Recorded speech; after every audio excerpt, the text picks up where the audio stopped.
క్రీస్తు ప్రభువారు గలిలయ ప్రాంతం నుండి ఒక రోజున ఆయన కానాను ఊరికి వచ్చారు. కానాను ఊరికి వచ్చిన తర్వాత మొట్టమొదటి అద్భుతం ఆయన చేశాడు. రెండవసారి మళ్ళీ ఆయన గలిలయ ప్రాంతంలో ఉన్నటువంటి కానాను ఊరికి వచ్చాడు. కానీ యేసు క్రీస్తు ప్రభువారు ఎప్పుడైతే కానాను ఊరికి వచ్చారో కఫర్నహూములో ఉన్నటువంటి ఒక ప్రధాని ఆయన దగ్గరికి వస్తూ ఉన్నాడు. ఎందుకు యేసు క్రీస్తు ప్రభువారి దగ్గరికి కఫర్నహూములో ఉన్నటువంటి వ్యక్తి వస్తున్నాడంటే అతని యొక్క కుమారుడు చనిపోయాడు. అతని యొక్క కుమారుడికి అస్వస్థతగా ఉంది. అతని యొక్క కుమారుడు బాధపడుతున్నాడు. అతని యొక్క కుమారుడు వేదన పడుతున్నాడు. అతని యొక్క కుమారుడు దుఃఖపడుతున్నాడు. తన యొక్క కుమారుని యొక్క దుఃఖాన్ని చూడలేక, తన యొక్క కుమారుని యొక్క బాధను చూడలేక, తన యొక్క కుమారుడు పడుతున్నటువంటి వేదన చూడలేక ఎవరో చెప్పారు, యేసయ్య దగ్గరికి వెళితే నీ కుమారుడు బాగుపడతాడు. యేసయ్య దగ్గరికి వెళితే నీ కుమారుడు స్వస్థత పడతాడు. యేసయ్య దగ్గరికి వెళితే నీ కుమారుడు జీవితంలో అద్భుతం జరుగుతుంది. యేసయ్య దగ్గరికి వెళితే నీ కుమారుడు బ్రతుకుతాడు అని ఎప్పుడైతే యేసు క్రీస్తు ప్రభువారి గురించి ఆ ప్రధానికి చెప్పారు, వెంటనే మారు మాట్లాడక అతను అతని సైన్యమంతా కూడా యేసయ్య దగ్గరికి వచ్చింది. గట్టిగా చప్పట్లు కొడుతూ దేవుని నామమున చెప్పండి. హల్లెలూయా, హల్లెలూయా. యేసయ్య దగ్గరికి వచ్చి ఆయన ఒకే ఒక మాట అంటూ ఉన్నాడు, అయ్యా నా కుమారుడికి బాగోలేదు. హల్లెలూయా.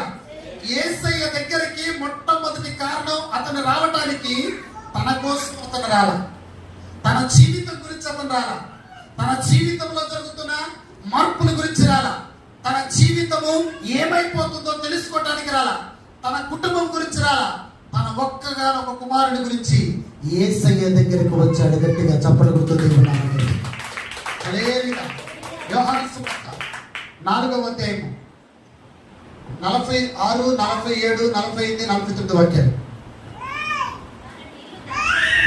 తాను నీళ్లు ద్రాక్షారసముగా చేసిన గలిలయలోని కానాకు ఆయన తిరిగి వచ్చెను. అప్పుడు కఫర్నహూములో ఒక ప్రధాని కుమారుడు రోగి ఉండెను. యేసు యోదయ నుండి గలిలయకు వచ్చినని అతడు విని ఆయన యొద్దకు వెళ్ళి తన కుమారుడు సావ సిద్ధమై ఉండెను గనుక ఆయన వచ్చి అతని స్వస్థపరచవలనని వేడుకొనెను. యేసు సూచక క్రియలను మహత్కార్యములను చూడకుంటే మీరెంత మాత్రమును నమ్మరని అతనితో చెప్పాను. అందుకు ఆ ప్రధాని, ప్రభువా నా కుమారుడు చావక మునిపే రమ్మని ఆయనను వేడుకొనెను. యేసు నీవు వెళ్ళుము, నీ కుమారుడు బ్రతికి ఉన్నాడని అతనితో చెప్పగా ఆ మనుష్యుడు యేసు తనతో చెప్పిన మాట నమ్మి వెళ్ళిపోయాడు. చదువు. అతనింకా వెళ్ళిచుండగా అతని దాసులు అతనికి ఎదురుగా వచ్చి అతని కుమారుడు బ్రతికి ఉన్నాడని తెలియచెప్పిరి. ఏ గంటకు వాడు బాగుపడసాగినని వారిని అడిగినప్పుడు వారు నిన్న 1 గంటకు జ్వరము వానిని విడిచినని అతనితో చెప్పిరి. నీ కుమారుడు బ్రతికి ఉన్నాడని యేసు తనతో చెప్పిన గంట అదే అని తండ్రి తెలుసుకొనెను గనుక అతడును అతని ఇంటి వారందరూ నమ్మిరి. దేవునికి స్తోత్రం. హల్లెలూయా, హల్లెలూయా. యేసు క్రీస్తు ప్రభువారి దగ్గరికి వచ్చినటువంటి ప్రధాని యేసయ్యతో ఒక మాట చెప్పాడు, అయ్యా నేను నా కుమారుడి విషయమై వచ్చా. నేను నా కుమారుడు రోగిగా ఉన్నాడు, నా కుమారుడు బాధపడుతూ ఉన్నాడు, నా కుమారుడు అస్వస్థత ఉన్నాడు.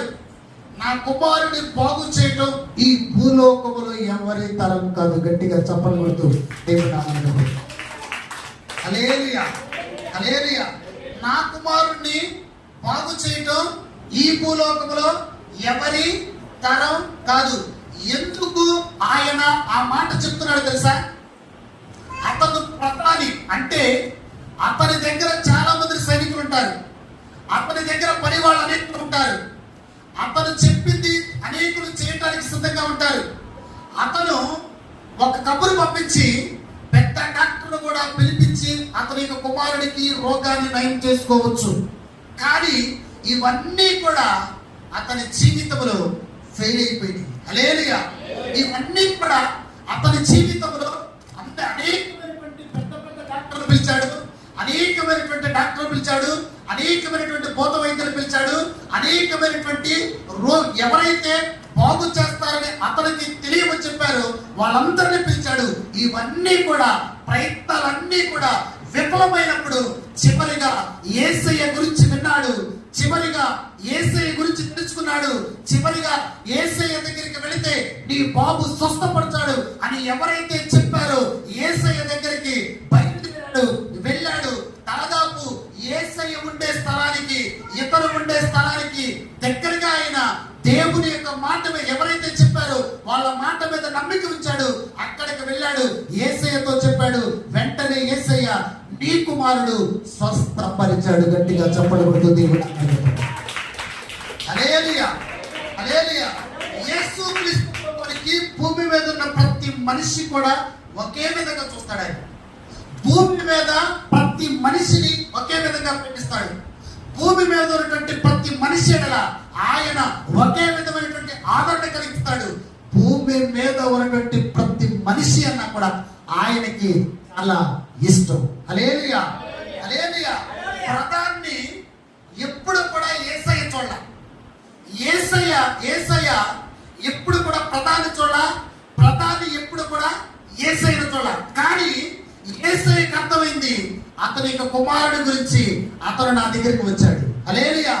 యేసయ్యకు అర్థమైంది ఇతని యొక్క జీవితంలో తన ఒక్కగానొక కుమారుడు చావ సిద్ధంగా ఉన్నాడు కాబట్టి నా దగ్గరికి వచ్చాడని అతను రాక మునుపే అతని యొక్క జీవితంలో ఏదైతే కష్టపడుతున్నాడో, తన జీవితంలో తన కుమారుడి గురించి ఏదైతే వేదన చెందుతున్నాడో అతను వస్తున్న సమయంలోనే యేసయ్యకు అర్థమైంది ఆయనకు మాత్రమే ఈ భూమి మీద సర్వజ్ఞాని అని పేరు ఉంది. గట్టిగా చప్పట్లు కొడుతుంది. హల్లెలూయా, హల్లెలూయా. యేసయ్య దగ్గరికి వచ్చినటువంటి ఏ వ్యక్తిని కూడా, ఏ కుటుంబాన్ని కూడా, ఏ బిడ్డను కూడా నా దేవుడు ఊరికినే విడిచిపెట్టడు, నా దేవుడు ఊరికినే పంపించడు. ఎందుకో తెలుసా? ఆయన దగ్గరికి ఎవరైతే వస్తాడో నా వారిని నేను ఎన్నటికీ విడిచిపెట్టను. హల్లెలూయా, హల్లెలూయా. ఏమన్నాడు? నా యొద్దకు వచ్చు వారిని నేను ఎన్నటికీ విడిచిపెడతాను, విడిచి పెట్టను. దేవునికి స్తోత్రం. హల్లెలూయా. యేసయ్య దగ్గరికి వచ్చాడు. యేసయ్య ఒకే ఒక మాట అన్నాడు, నీ బాబు స్వస్థపరుస్తాడు, నీ బాబు స్వస్థత పొందుకుంటాడు, నీ బాబు బాగుపడతాడు, నీ బాబు జీవితంలో అద్భుతం జరిగింది అని ఏ మాటలల్లా నీ బాబు స్వస్థత పొందుకుంటాడన్నాడు. వెంటనే ఆ కుమారుడు స్వస్థత పొందుకున్నాడు. తిరిగి వెళుతున్న సమయంలో అతని యొక్క దాసులు అతని దగ్గరికి వచ్చారు. వచ్చి మీ బాబు స్వస్థత పొందుకున్నాడు, మీ బాబు బ్రతికాడు అని ఎప్పుడైతే ఆ సంభాషణ జరిగిందో అప్పుడు ప్రధాని తన యొక్క దాసులను ఒక మాట అడిగాడు. ఏమని అడిగాడో తెలుసా? ఒకే ఒక మాట, ఎప్పుడు మా బాబు స్వస్థత పొందుకున్నాడు. హల్లెలూయా. ఎప్పుడు మా బాబు స్వస్థత పొందుకున్నాడు అని ఎప్పుడైతే చెప్పాడో నిన్న 1 గంటకు. దేవునికి స్తోత్రం. నిన్న 1 గంటకు. ఎందుకు 1 గంట అని అక్కడ మెన్షన్ చేశారు తెలుసా? యేసయ్య ఈ ప్రధాని, దేవునికి స్తోత్రం, యేసయ్య ఈ ప్రధాని కలిసింది మధ్యాహ్నం 1 గంటకు. గట్టిగా చప్పట్లు కొడుతూ దేవుని నామమున గడపండి. హల్లెలూయా, హల్లెలూయా. ఈరోజు తక్కువ మంది ఉన్నారు, గట్టిగా చప్పట్లు కొట్టాలి. దేవునికి స్తోత్రం. హల్లెలూయా. ఎందుకో తెలుసా? ఆయన వాక్కులో శక్తి ఉంది, ఆయన వాక్కులో మహిమ ఉంది, ఆయన వాక్కులో ప్రభావం ఉంది. ఆయన ఏదైతే మాట్లాడతాడో ఆ మాటలో నుండి గొప్ప విడుదల ఉంది. 1 గంటకు యేసుక్రీస్తు ప్రభువారు ప్రధానితో చెప్పిన మాటను దేవుడు నెరవేర్చాడు.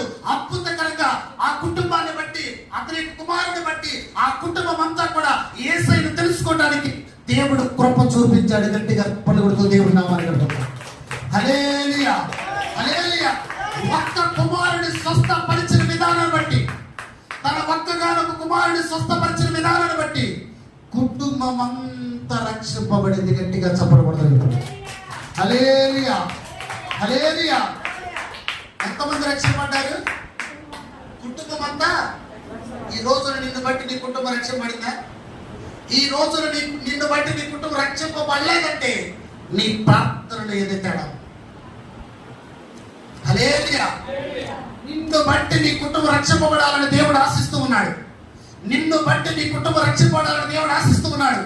నిన్ను బట్టి నీ గ్రామం రక్షింపబడాలని దేవుడు ఆశిస్తూ ఉన్నాడు. నిన్ను బట్టి నీ రాష్ట్రం రక్షింపబడాలని దేవుడు ఆశిస్తూ ఉన్నాడు. నిన్ను బట్టి దేశం రక్షింపబడాలని నా దేవుడు ఆశిస్తూ ఉన్నాడు. గట్టిగా చప్పట్లు కొడుతూ దేవుడు నామమున హల్లెలూయా, హల్లెలూయా. ఈ రోజున నువ్వు రక్షింపబడ్డావు. నీ కుటుంబం రక్షింపబడాలి. నీ పిల్లలు రక్షింపబడాలి. ఎందుకో తెలుసా?